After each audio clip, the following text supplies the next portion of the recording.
Founded in 1975, KCGA has been a leading voice for Kansas corn growers and Kansas agriculture. In 2025, we are celebrating the 50th anniversary of the Kansas Corn Growers Association, 50 years of advocacy for Kansas corn farmers in Topeka and Washington DC. It all started in the 1970s when KCGA founder Earl Foote from Miami County led a committee to form the association. These forward-thinking farmers from across Kansas came together to create the association in 1975. Over the past 50 years, it has been our farmer members who have made our organization strong. You know, Pop was an intellect, and he saw the ag industry as a whole and not just his farm. He would be very proud today to look back on all the different ways corn is used, from biofuels on. And he had that vision. He knew there was ways for our product to be used. But he knew that it needed a voice and it needed to be pushed forward, somehow. And so the corn growers gave the farmer the voice. I remember when they started the corn, or looking into starting the corn growers. I was pretty young, but in the early 70s, and they wanted to explore different markets for corn, expand our markets. That was the main driving force behind it. He had a passion for the farming, the grain, the corn industry, and wanted to share that passion not only with his family, but he had a bigger vision.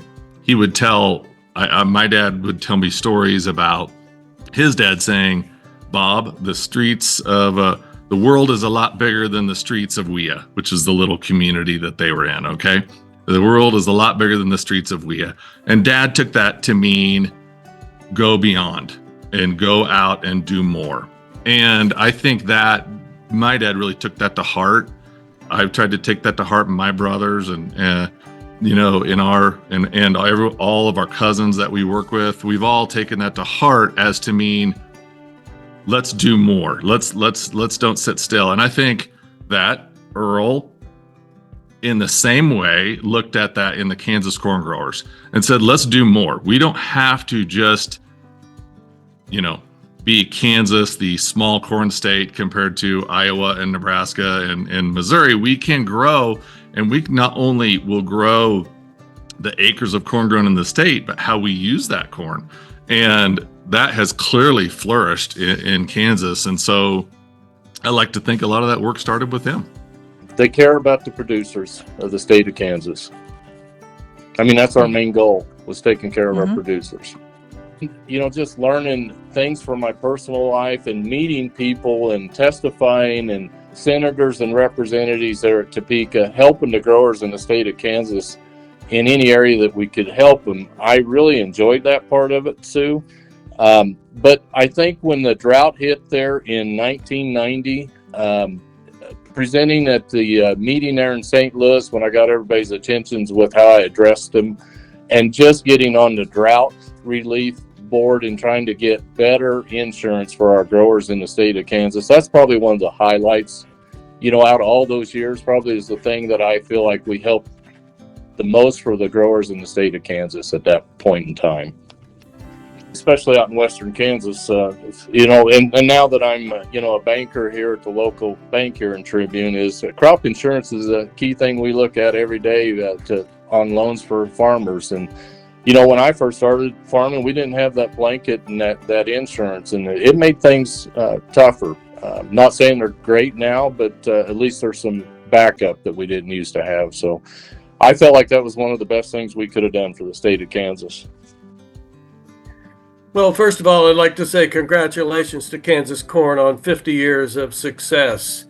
I got involved in 1996 through the Kansas Corn Checkoff and the commission, and one of the accomplishments I really feel proudest of is we got those two organizations combined to where they work more closely, and it was more of a unit of of just corn rather than I'm from this group, they're from that group. And I think that was a huge step in at the time, because that's really where things needed to be. We ended up, one of the goals for Kansas corn at that time was to double the production of Kansas corn.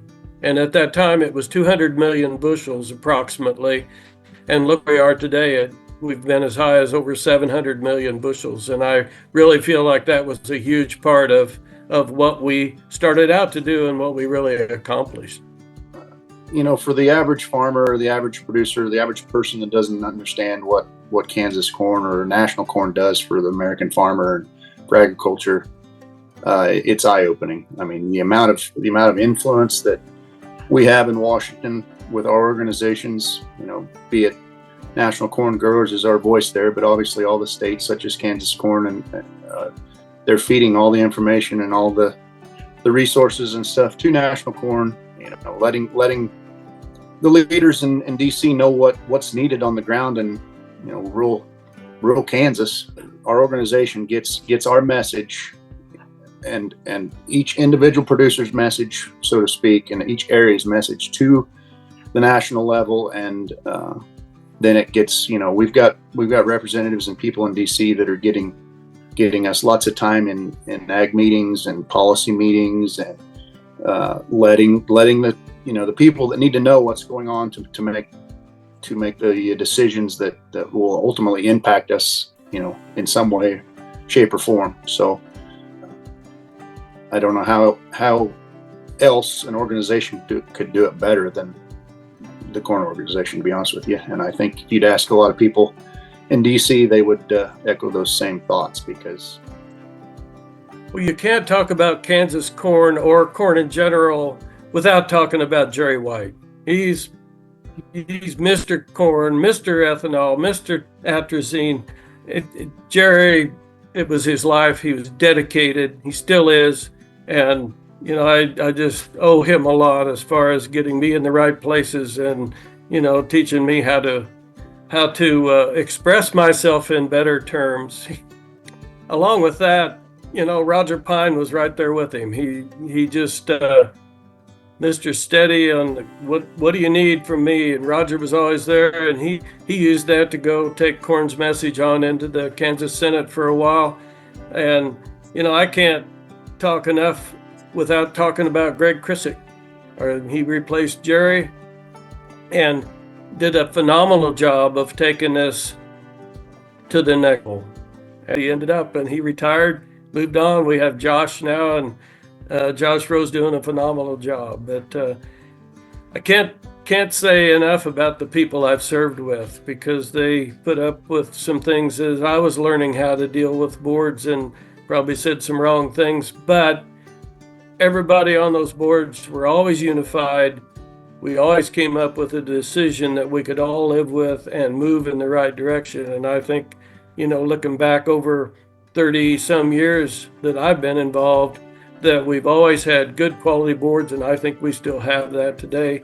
Part of that's because of the leadership we have as our staff, but it's still part of grassroots. And to me, Kansas Corn is grassroots to the max. It's just a great organization, and you can see why it's still a huge success after 50 years. Ready? Mm-hmm. We'd like to thank our leaders over the past years who traded jeans and work boots for suits and ties to represent Kansas corn in Topeka and Washington, DC. We also want to thank our farmer members whose advocacy and involvement have made KCGA a respected organization in Kansas agriculture, representing corn, our state's top crop.